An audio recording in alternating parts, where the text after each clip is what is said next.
Bismillahirrahmanirrahim. Assalamualaikum warahmatullahi wabarakatuh. Alhamdulillah wa billah wa bifadlillah wa idallah wa ala Allah wa bisyafaati Rasulullah sallallahu alaihi wasallam. Qala Allah ta'ala fil Qur'anil Karim, a'udzu billahi minasyaitonir rajim. Bismillahirrahmanirrahim. Ittastaghitsuna rabbakum fastajaba lakum anni mu'minukum bi alfin minal malaikati murdifin. Al-ayat sadaqallahu alaihi. Bapak Ibu yang dirahmati Allah, alhamdulillah sore hari ini kita dipertemukan Allah dalam keadaan sehat walafiat. Mudah-mudahan panjenengan semuanya ditakdirkan oleh Allah selalu sehat walafiat. Amin. Dan mudah-mudahan majlis ini diberkahi Allah. Majlis yang diberkahi adalah majlis yang istiqomah. Al-istiqomah khairun min alfi qamah. Istiqomah lebih baik daripada 1000 karomah.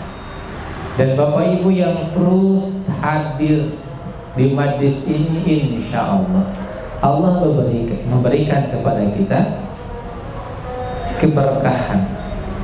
Allah berikan kepada kita kemudahan dan keutamaan, insya Allah. Baik Bapak Ibu yang dirahmati Allah, sebelum kita mulai kajian, barangkali yang membawa HP bisa dilihat Al-Quran digitalnya di surat Al-Ankabut ayat 1-2.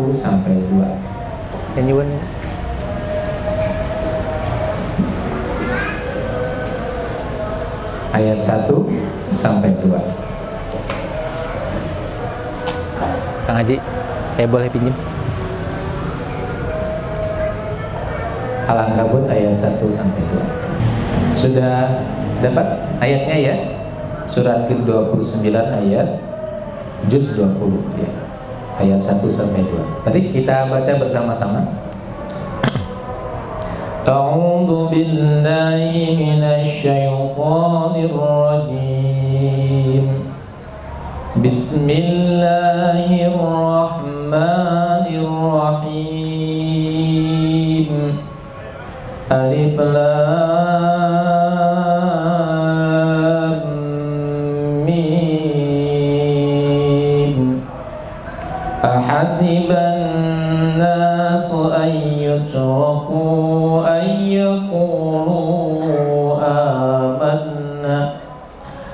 yaqulu amanna wa hum la yuftanun.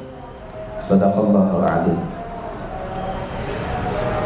Bapak Ibu yang dirahmati Allah, ayat ini akan mengawali tema kita. Tema kita pada sharing sore hari ini diawali dari sebuah kata yang hanya Allah yang tahu artinya. Alif Lam Mim. Biasanya setelahnya adalah ada informasi yang penting yang akan Allah berikan kepada kita. Dan betul, informasi ini sangat penting buat kita. Apa informasinya? Ahasiban nas. Apakah manusia mengira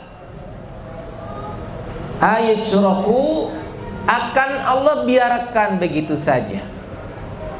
Ayyakulu untuk berkata amanna, kami beriman. Wahum, padahal mereka la yuftanun, belum mendapatkan ujian. Ini ayat adalah ayat sindiran. Bagi siapa? Bagi kita yang berkomitmen untuk hijrah, bagi kita yang berkomitmen untuk memperbaiki diri, bagi kita yang sudah berniat mau mulai sholat tahajud, mau mulai meninggalkan semua hal-hal buruk, mau fokus kepada Allah, mau ngurus akhirat, Ini sindiran.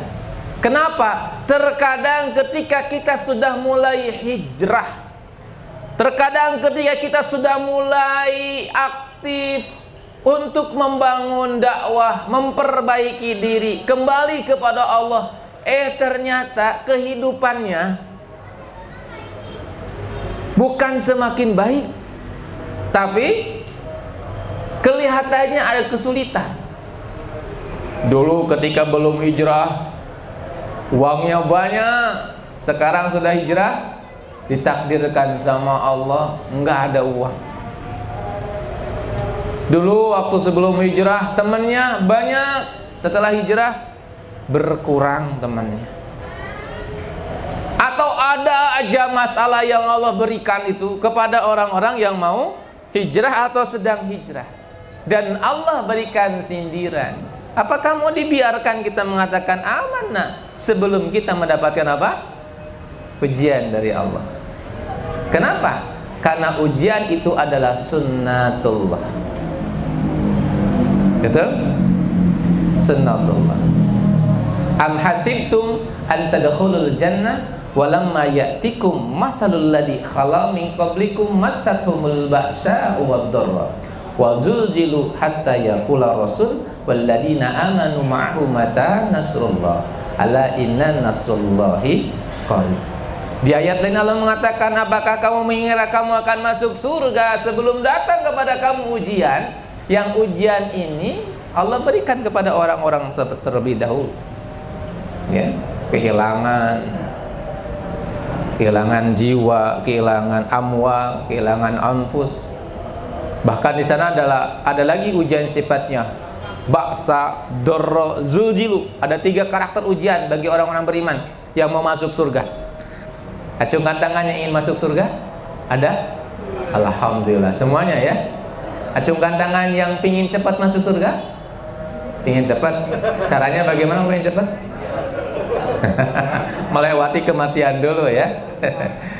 Nah, Masya Allah, Bapak Ibu yang dirahmati Allah, ketika kita ingin masuk surga dan kita mengatakan siapa yang masuk surga, ngacung semuanya, berarti kita sudah siap dengan 3 ujian itu.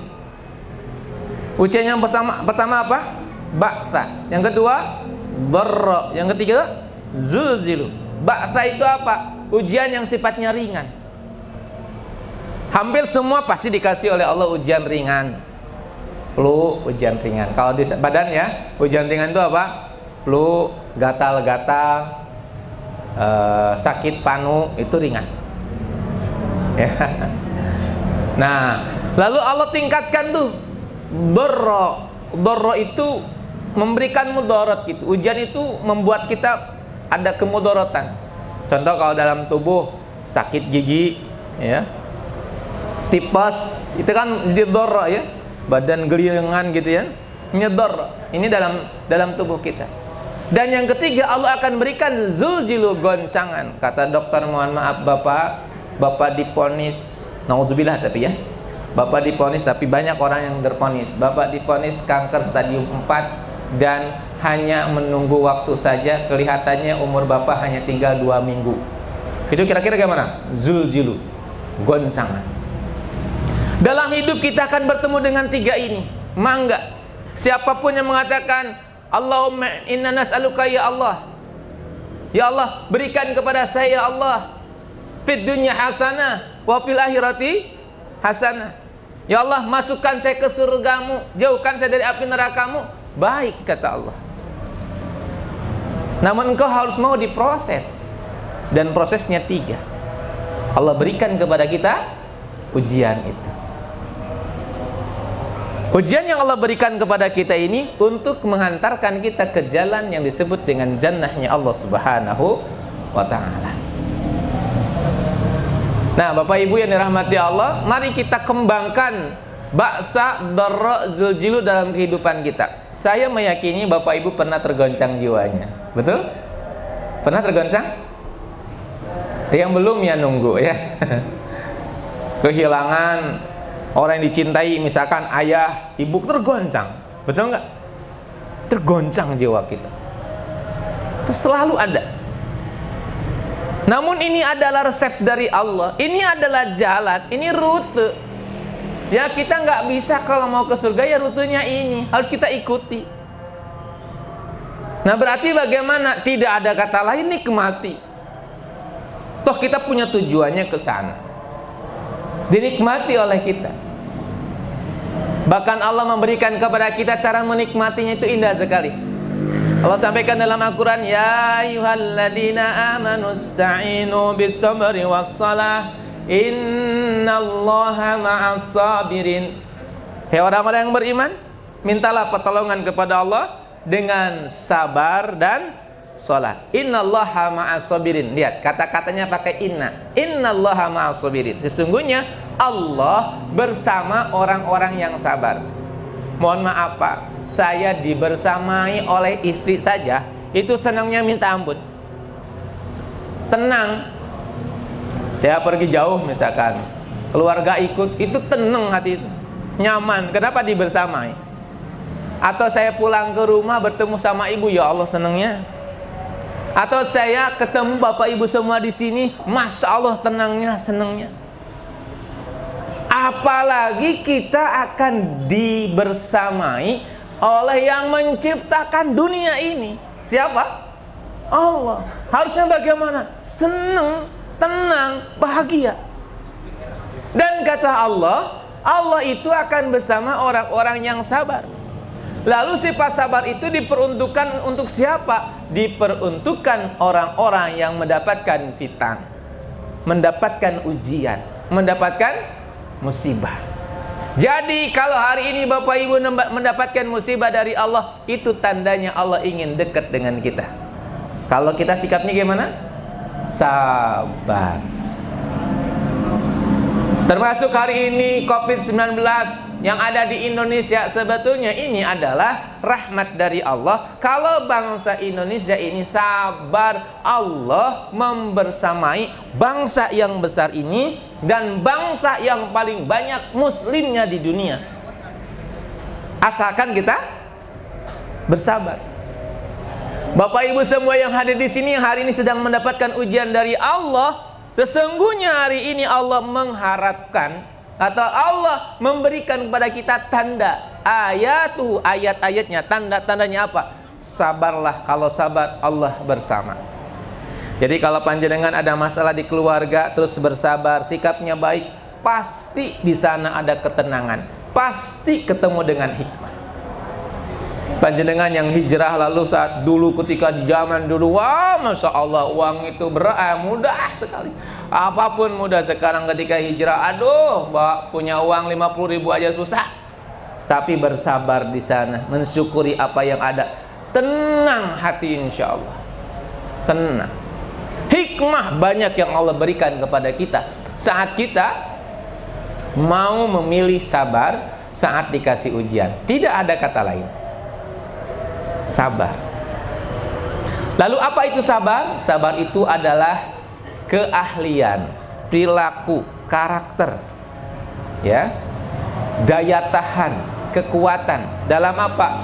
Menghadapi sesuatu yang tidak kita sukai. Kenapa para nabi disebut dengan ulul azmi? Karena para nabi ini hatinya teguh, hatinya kuat, hatinya kokoh. Saat dia mendapatkan ujian itu kayak gunung tegar gitu. Dan saat tegar itulah Allah berikan kepadanya petunjuk dan kemudahan. Kan para nabi masya Allah ujiannya begitu berat. Nabi Muhammad alaihissalam, bagaimana keteguhan hatinya ketika Nabi Muhammad setelah beliau ini mendapatkan ujian yang beruntun dari Allah, kehilangan pamannya, kehilangan istrinya, diembargo oleh orang-orang Mekah pada waktu itu. Beliau berniat mendapatkan hiburan, datang ke Taif, berdakwah di Taif, masya Allah, dengan harapan dapat hiburan.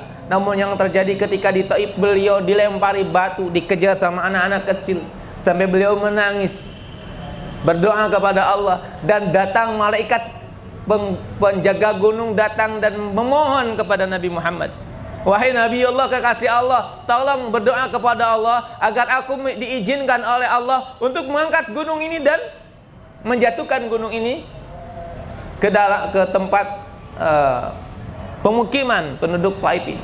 Namun keteguhan hati beliau, kesabaran hati beliau, doanya bukan begitu. Mungkin kalau kita mungkin mengizinkan ya dan doa sama Allah gitu.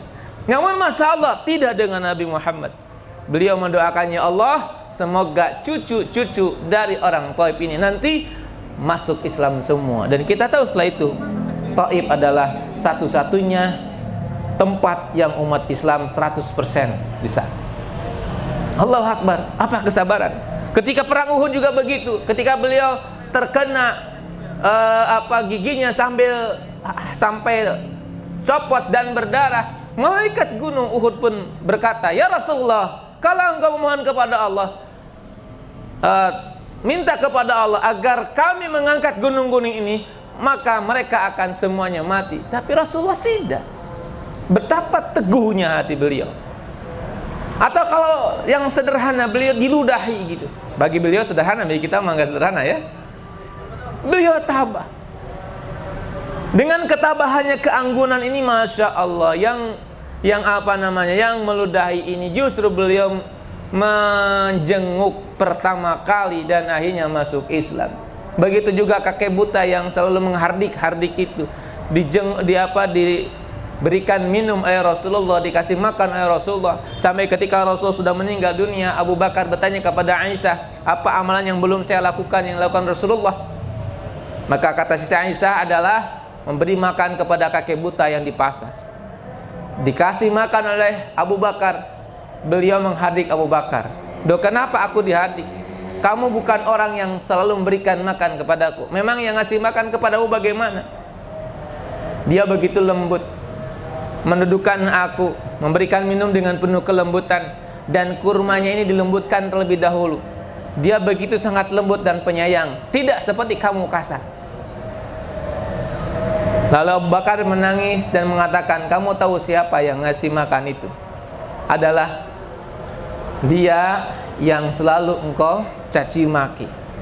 Dan sekarang beliau sudah meninggal. Kakek ini nangis dan masuk Islam.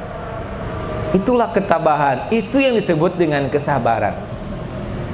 Jadi kesabaran itu adalah kokohnya kita pada tujuan utama kita, pada niat kita. Kalau niat kita sudah hijrah, sampun, apapun kondisinya jalan. Betul? Apapun kondisinya jalan. Kenapa? Allah membersamai kita. Dan Allah mengatakan, sesungguhnya pertolongan Allah itu qarib, dekat, bagi orang-orang yang mau tabah, teguh terhadap pendiriannya. Nah, saudaraku yang dirahmati Allah, jadi sabar ini juga sangat berhubungan dengan satu ilmu ini kalau dibahas begitu sangat panjang. Bahkan beberapa buku membahas ilmu ini, ya tetap aja ada yang baru ya. Tentang ilmu apa? Tentang ilmu ikhlas. Sabar sangat dekat dengan ikhlas. Ikhlas itu apa? Ikhlas itu sulit untuk diungkapkan ya. Kenapa?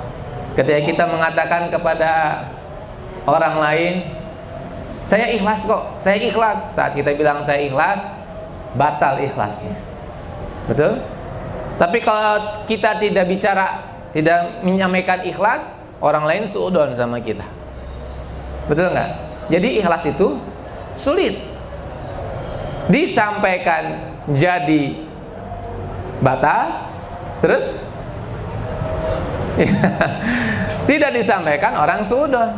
Terus bagaimana? Ikhlas itu terserah Allah aja lah. Syekh Yazid Al-Bustami suatu saat, beliau ini kan seorang ulama yang sangat luar biasa, dihormati, dikagumi, dan suatu saat beliau bertemu dengan banyak orang dan beliau begitu sangat dikagumi dan hatinya merasa senang dengan kekagumannya itu. Akhirnya beliau merasa terganggu. Kenapa? Karena beliau ini melakukan ibadah itu hanya karena Allah saja, tidak butuh kekaguman orang. Tapi saat itu terganggu. Karena terganggu, beliau ingin semua orang itu jadi marah sama beliau. Ini dalam kisah-kisah sufi ya. Nah, saat bulan Ramadan beliau datang, bakal ke bahasa kita di warung ya, agar mudah membayangkannya di warung itu. Datang ke warung lalu makan di warung itu.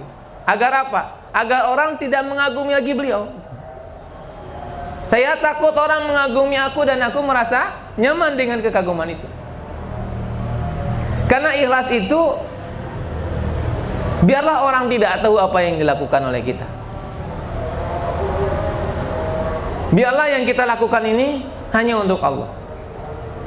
Kenapa? Saat kita sudah mulai ingin dilihat orang, siap-siap kecewa. Betul? Kalau ibu-ibu masak, pingin dinilai oleh suami, terus suami gak menilai, gimana? Masak dengan harapan nanti suami mengatakan, enak sekali masakannya, terus nggak dikasih apa penilaian itu, suami cuek aja, gimana rasanya? Kecewa. Namun kalau kita karena Allah, kecewanya hilang, nggak ada. Maka ikhlas itu sulit untuk didefinisikan. Sampai suatu saat saya tanya kepada seorang arifin, Jai, ikhlas niku nopo? Terus beliau mengatakan, ikhlas niku turu Mas Usep. Turu, tidur. Tapi pun ya maksudnya gimana? Iya, coba kalau Mas Usep tidur dipuji orang, gimana? Bangga enggak? Ya enggak kan, tidur. Oke, sekarang Mas Usep dicaci maki orang, mohon maaf, disebut masakan binatang berkaki 4, dibilang goblok, jelek, sialan, gimana? Ya nggak apa-apa, kan nggak tahu, betul? Ya itu ikhlas, kata beliau. Saya kan belum paham, terus saya tanya lagi, maksud Jai pripun? Beliau mengatakan begini, jadi kalau pingin ikhlas, tidurkan nafsumu, kata beliau. Maksudnya bagaimana tidurkan nafsumu? Iya, yang selalu ingin dihargai, yang selalu tersinggung kalau dihina itu bukan dirimu, tapi nafsumu, kata beliau begitu. Yang selalu ingin dihargai itu bukan dirimu, tapi nafsumu. Yang tersinggung ketika dihina itu bukan dirimu, tapi nafsumu. Jadi kalau ingin ikhlas, tidurkan nafsumu, lalu bangunkan kesadaranmu sebagai hamba Allah, kata beliau begitu. Oh iya, saya dapat tua ilmunya nidurkan nafsu. Dipraktekkan, menidurkan nafsu itu sulit. Sulit sekali ya. Ya, bicaranya ilmunya mudah, prakteknya ternyata sulit. Untuk membuat kita ini dihargai orang tidak bahagia itu, tidak senang itu gimana gitu, susah. Atau ketika orang kita dihina orang tidak sakit hati itu susah. Namun ketika saya renungi, iya ya memang begitu, betul. Jadi coba kita ikhtiarkan untuk menidurkan nafsu. Nah, caranya bagaimana menidurkan nafsu? Yang sederhana adalah tidak selalu mengikuti keinginan nafsu. Contoh, panjenengan misalkan pengen mie ayam, pengen mie ayam. Belajar menidurkan nafsu, jangan beli mie ayam. Belinya apa? Belinya bakwan gitu.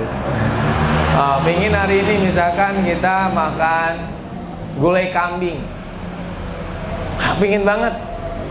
Jangan beli gulai kambing, belinya apa? Nasi kucing gitu. Jadi dirubah sedikit-sedikit. Nah, itu cara. Maka nanti ketika banyak keinginan itu bisa kita kendalikan.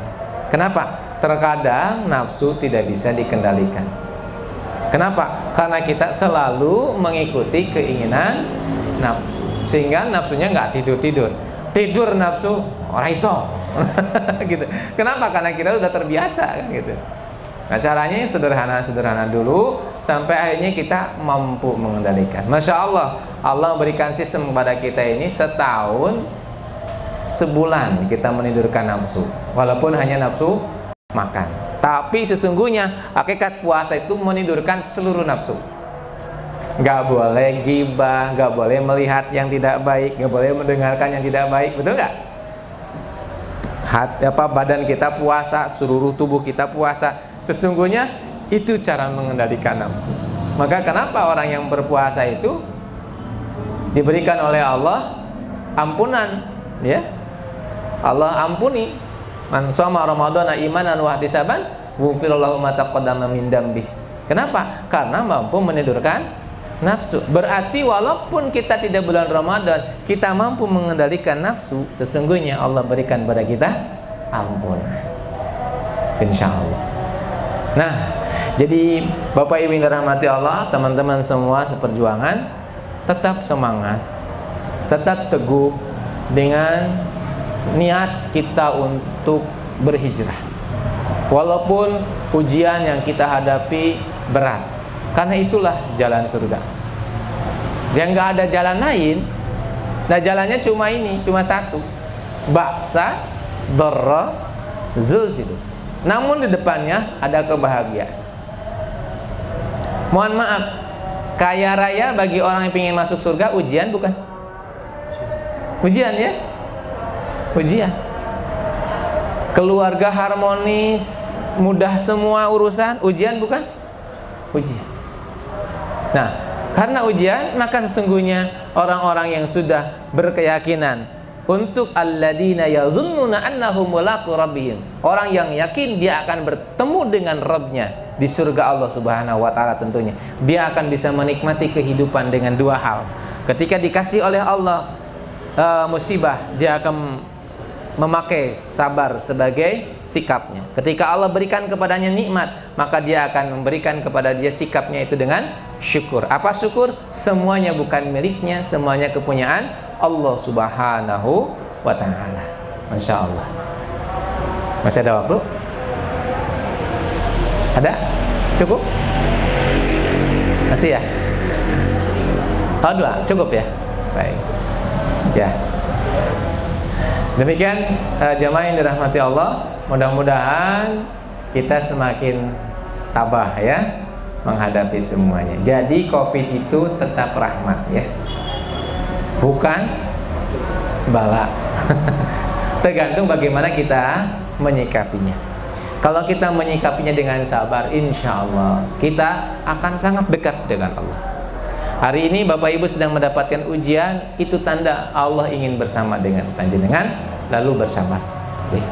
Baik, kalau itu mari kita tutup kajian kita dengan sama-sama berdoa kepada Allah ya. Semoga Allah berikan keteguhan hati kita dalam menjalani kehidupan kita dengan satu tujuan kita, bertemu Allah di surga. Amin. Al-Fatihah. A'udzu billahi minasyaitonir rajim. Bismillahirrahmanirrahim. Alhamdulillahi rabbil alamin arrahmanir rahim maliki yaumiddin. Iyyaka na'budu wa iyyaka nasta'in ihdinas siratal mustaqim siratal ladzina an'amta 'alaihim ghairil maghdubi 'alaihim waladdallin. Allahumma shalli 'ala habibina wa syafi'ina wa sallim radhiyallahu anhu sahabati rasulillah ajma'in. Amin ya Allah ya rabbal alamin. Alhamdulillahi rabbil alamin. Hamdan syakirin, hamdan ma'in, hamdan wa'afihi amma huwa likafir majid. Ya Rabbana wa lakal hamdu kama yanbaghi li'azimi sultan. Allahumma inna nas'aluka ya Allah, ashhadu annaka anta Allah, la ilaha illa anta, ahadus samad, ahadus samad, ahadus samad, lam yalid wa lam yulad walam yakul lahu kufuwan ahad. Allahumma la sahla illa ma ja'altahu sahlan wa anta taj'al khazana ila sita sahlan. Sahlan khazna ya Allah, sahlan khazna ya Allah, sahlan khazna ya Allah. Allahumma inna nas'aluka ya Allah, Allahumma inna nas'aluka ya Allah, ashhadu annaka anta Allah. Allahumma nas'aluka ya Allah, duhai Allah yang Maha Pengasih Maha Penyayang, duhai Allah yang Maha Lembut, duhai Allah yang Maha Mengetahui, duhai Allah yang Maha Melindungi, duhai Allah yang Maha Penyayang. Hamba-Mu hadir di majlis ini ya Allah, memohon kepadamu ya Allah, Memohon ampunan darimu atas segala dosa-dosa hamba ya Allah. Memohon ampunan darimu atas segala kemaksiatan yang telah hamba lakukan padamu ya Allah. Ya Allah ya Muqtadir yang mentakdirkan, takdirkan seluruh jamaah yang hadir di majlis ini ya Allah. Seluruh jamaah yang hadir di majlis ini ya Allah, Engkau ampuni dosanya ya Allah. Engkau ampuni dosanya ya Allah. Tidak ada satupun yang keluar dari majlis ini ya Allah, kecuali telah Engkau ampuni dosanya ya Allah. Ya Allah ya Rabbana, kepadamu kami mohon ya Allah, dan izinkan permohonan kami ya Allah. Ya Allah, kuatkan kami, teguhkan hati kami, bimbing jiwa kami untuk selalu tabah, tekun dan yakin atas pertolongan-Mu dengan semua ujian yang Engkau berikan ya Allah. Jadikan sikap kami adalah sikap yang terbaik ya Allah, sikap yang membuat Engkau ridha pada kami, sifat yang membuat Engkau mengampuni dan memberikan pertolongan kepada kami. Teguhkan hati kami untuk selalu ada di jalan-Mu ya Allah ya Arhamar Rahimin. Allahumma Rabbana hab lana min azwajina wa dhurriyyatina qurrata a'yun waj'alna lil muttaqina imama. Subhana rabbika rabbil izzati amma yasifun wa salamun alal mursalin walhamdulillahi rabbil alamin. Bismillahil Fatihah. A'udzu billahi minasyaitonir rajim. Bismillahirrahmanirrahim. Alhamdulillahi rabbil alamin arrahmanir rahim maliki yaumiddin. Iyyaka na'budu wa iyyaka nasta'in ihdinas siratal mustaqim siratal ladzina an'amta 'alaihim ghairil maghdubi 'alaihim waladdallin. Assalamualaikum warahmatullahi wabarakatuh.